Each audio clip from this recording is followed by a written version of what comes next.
Bus stop. कितनी ही यादें जुड़ी होती हैं इस जगह से। सभी को अपनी मंजिल ले जाने वाली बस का बेसब्री से इंतजार रहता है। लेकिन क्या हो जब आधी रात में आपकी आखिरी बस छूट जाए और कोई अनजान लड़की आपकी मदद करना चाहे तो।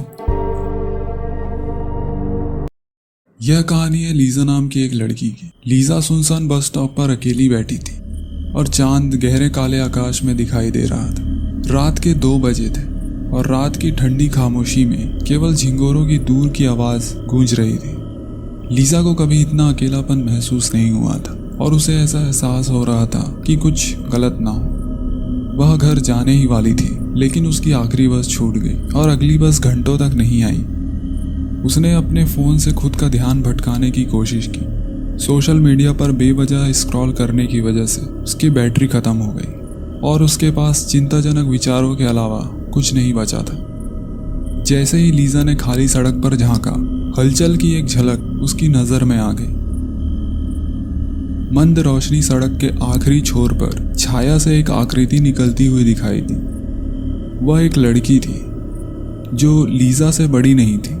उसके लंबे उलझे हुए बाल थे जो उसके चेहरे पर पर्दे की तरह लटक रहे थे। अकेलेपन की भावना महसूस करते हुए लीजा ने पास आ रहे अजनबी की ओर हाथ हिलाया। अरे, उसने पुकारा, क्या तुम्हें पता है अगली बस कब आ रही है? लड़की ने कुछ नहीं कहा, लेकिन लीजा को बालों के पीछे उसके दांतों की चमक दिखाई दे रही थी। जैसे जैसे वह करीब आई, लीजा देख सकती थी कि अजनबी की आंखें चौड़ी और बिना पलके झपकाए उस पर ही टिकी हुई थी। विनम्र मुस्कान के साथ लीजा ने फिर कोशिश की। वैसे मैं लीजा हूँ, क्या आप यहीं रहती हैं? आखिरकार लड़की बोली। उसकी आवाज़ धीमी फुसफुसाहट भरी थी। नहीं, मैं बस इधर से गुजर रही हूँ। लीजा को अपने शरीर में कपकपी महसूस हुई और वह आश्चर्य किए बिना नहीं रह सकी कि रात के सन्नाटे में किसी भी घर या इमारत से दूर कोई यहाँ क्या कर रहा था। लेकिन इससे पहले कि वह कुछ और सवाल पूछ पाती, लड़की के बाल खुल गए और उसका चेहरा सामने आ गया। यह एक ऐसा दृश्य था जिससे लीजा के रोंगटे खड़े हो गए और उसकी रूह कांप गई। लड़की मुस्कुरा रही थी। उसका मुंह असंभव रूप से चौड़ा था, जो कि कान से कान तक फैला हुआ था। उसके दांत किसी शिकारी की तरह नुकीले और लंबे थे। मुस्कान बनावटी लग रही थी, मानो उसके चेहरे ने जबरदस्ती वह भयानक रूप ले लिया हो। लीजा भयभीत होकर अपने पैरों पर खड़ी हो गई और एक कदम पीछे हट गई। अजनबी की मुस्कान कभी कम नहीं हुई और उसकी आंखें भयानक मात्रा में चमकने लगी। क्या गलत है लीजा? लड़की फुसफुसाई। उसकी आवाज में छल टपक रहा था। क्या तुम्हें खुशी नहीं है कि अब तुम अकेली नहीं हो? लीजा हिल नहीं सकती थी। डर ने उसे स्तब्ध कर दिया था और लड़की की डरावनी मुस्कुराहट उसकी नज़र में भर गई थी। वह भागना चाहती थी, मदद के लिए चिल्लाना चाहती थी, लेकिन उसके शरीर ने जवाब देने से इनकार कर दिया। जैसे ही घबराहट उस पर हावी हो रहा था, अजनबी के बाल वापस अपनी जगह पर गिर गए, जिससे उसका चेहरा एक बार फिर छिप गया। ठंडी हंसी के साथ वह मुड़ी और चली गई। अंधेरे में गायब हो गई, जैसे कि वह वहां कभी थी ही नहीं। लीजा ने राहत और भय के मिश्रण से कांपते हुए उसे जाते हुए देखा। वह यह नहीं बता सकी कि अभी क्या हुआ था और वह लड़की कौन थी, लेकिन वह एक बात निश्चित रूप से जानती थी, उसे जितनी जल्दी हो सके उस बस स्टॉप से दूर जाना चाहिए। अपने सीने में तेज धड़कते दिल के साथ लीजा उस दिशा से दूर, जिस दिशा में लड़की गई थी, सड़क पर वापस चलने लगी।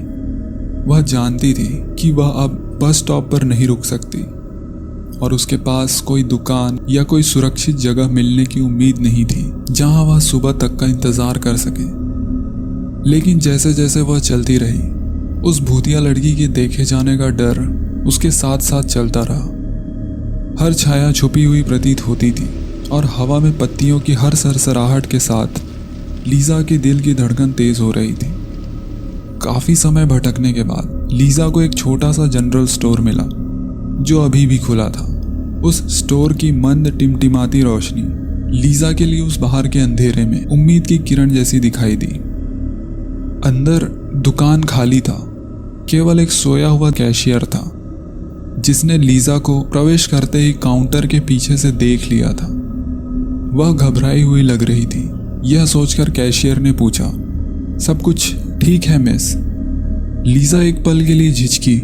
उसे समझ नहीं आ रहा था कि बस स्टॉप पर हुई इस विचित्र मुठभेड़ को कैसे समझाया जाए। मैंने बस स्टॉप पर किसी अजीब लड़की को देखा, डरावनी मुस्कान वाली एक लड़की। कैशियर की आंखें खुली रह गई, लेकिन इससे पहले कि वह जवाब दे पाती, दुकान के पीछे से एक जोर की आवाज आई। लीजा और कैशियर दोनों ने सदमे में अपना सर घुमा लिया, क्योंकि डिब्बाबंद सामान फर्श पर गिरा हुआ था और उसकी सामग्री बाहर फैल रही थी। लीजा का दिल तेजी से धड़कने लगा, क्योंकि वह यह समझने की कोशिश कर रही थी कि अभी क्या हुआ था। कैशियर जल्दी से अपने सीट से उठा और गिरे हुए डिस्प्ले के पास पहुंचा। उसका चेहरा डर के बजाय चिढ़ा हुआ था। जैसे ही उसने डब्बे उठाए, लीजा ने कुछ ऐसा देखा जिससे उसके पैर कांपने लगे। कैशियर के चश्मे में साफ दिख रहा था कि वह लड़की बस स्टैंड में खड़ी होकर लीजा को पीछे से देख रही है और उसके बाल अभी भी बिखरे हुए थे। जैसे ही लीजा ने कैशियर को बताना चाहा, लीजा की आवाज उसके गले में फंस गई, लेकिन कोई आवाज नहीं निकली। अजनबी लड़की की परछाई ने उसकी होठों पर उंगली रखते हुए लीजा को चुप रहने का इशारा किया।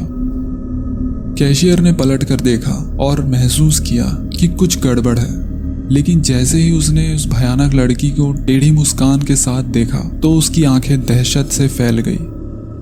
इससे पहले कि वह चिल्ला पाता, खुले बाल वाली लड़की आगे की ओर झपटी और उसका मुंह असंभव रूप से चौड़ा हो गया।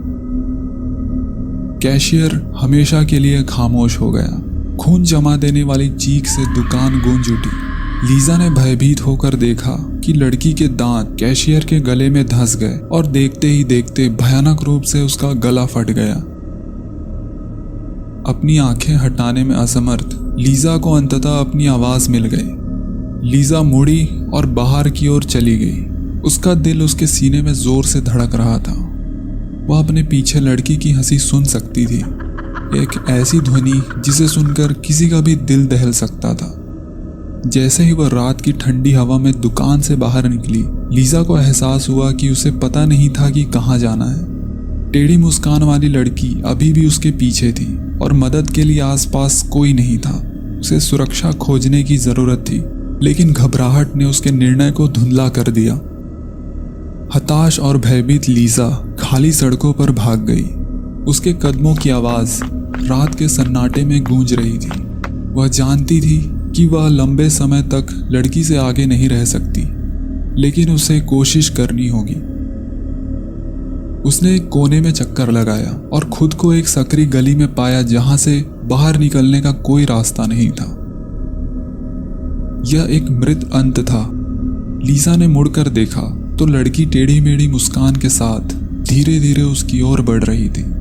उसके दांत हल्की चांदनी में चमक रहे थे। भागने के लिए कोई जगह नहीं बची थी। लीजा को पता था कि उसे अपने डर का डटकर सामना करना होगा। वह लड़की को उसे पकड़ने नहीं दे सकती थी। उसे वापस लड़ना पड़ा। अंधेरी गली में लीजा को एक पाइप का टुकड़ा मिला। उसने उसे उठाया। उसके कांपते हाथों ने पाइप को कसकर पकड़ लिया, लेकिन जैसे ही वो आपस में टकराने वाले थे, लड़की के बाल वापस अपनी जगह पर गिर गए और उसका चेहरा एक बार फिर छिप गया। वह लीजा से कुछ इंच की दूरी पर रुक गई और उसकी भयानक मुस्कान भी छिप गई। दोनों एक पल के लिए वहीं खड़े थे, तनावपूर्ण स्थिति में बंद रहे। लीजा का दिल जोरों से धड़क रहा था जब वह उस लड़की के किसी कदम का इंतजार कर रही थी। अंत में लड़की मुड़ी और चली गई और एक बार फिर अंधेरे में गायब हो गई। लीजा ने उसे जाते हुए देखा। अभी भी पाइप हाथ में ही पकड़ रखा था। तुरंत खतरा टल जाने के बाद लीजा को एहसास हुआ कि उसे मदद ढूंढने और जो कुछ हुआ उसकी रिपोर्ट देने की जरूरत है। वह नहीं जानती थी कि वह लड़की कौन थी या उसने उसे क्यों डराया, लेकिन वह उसे अनियंत्रित होने नहीं दे सकती थी। लीजा वापस मुख्य सड़क की ओर चली गई। कुछ समय बाद उसने एक पुलिस कार को इलाके में आते हुए देखा। उसने उन्हें हाथ हिलाकर कार को रुकवा लिया और रात की भयानक घटनाओं के बारे में जल्दी से बताया। पुलिस अधिकारियों ने ध्यान से सुना। जैसे जैसे वह बोल रही थी, उनके भाव गंभीर होते जा रहे थे। उन्होंने उसे आश्वासन दिया कि वे सुविधा स्टोर की जांच करेंगे और टेढ़ी मुस्कान वाली लड़की की पहचान करने का प्रयास करेंगे। जैसे ही लीजा पुलिस कार के पीछे बैठी, वह इस भावना से उबर नहीं पाई कि वह वास्तव में किसी भयानक घटना से बच गई है। उस बुरे सपने वाली मुस्कुराहट की याद उसे सता रही थी और वह जानती थी कि वह उस आतंक को कभी नहीं भूलेगी जो उसने सहन किया था। दिन हफ्तों में बदल गए और पुलिस जांच का कोई नतीजा नहीं निकला। टेढ़ी मुस्कान वाली लड़की का कोई पता नहीं था और सुविधा स्टोर अछूता दिखाई दिया, जैसे कुछ हुआ ही ना हो। लीजा को अपने आप पर संदेह होने लगा। वह सोच रही थी कि उसने जो अनुभव किया, क्या वह एकमात्र भ्रम या जागने वाला बुरा सपना था। लेकिन उसके दिमाग पर जो घाव थे वे बहुत वास्तविक थे, जो उस भयानक घटना की लगातार याद दिलाते थे जो उसने देखी थी। एक रात जब लीजा सो रही थी, तभी अचानक एक अजनबी नंबर से कॉल आता है। उसके फोन की गूंज की आवाज ने उसे चौंका दिया। एक अज्ञात नंबर से आने वाली कॉल देखकर उसका दिल तेजी से धड़कने लगा। उसने झिझकते हुए लेकिन उत्सुकता से कॉल का उत्तर दिया। दूसरी ओर से एक भारी फुसफुसाहट आवाज ने उसके रोंगटे खड़े कर दिए। लीजा, मैं अभी भी यही हूँ।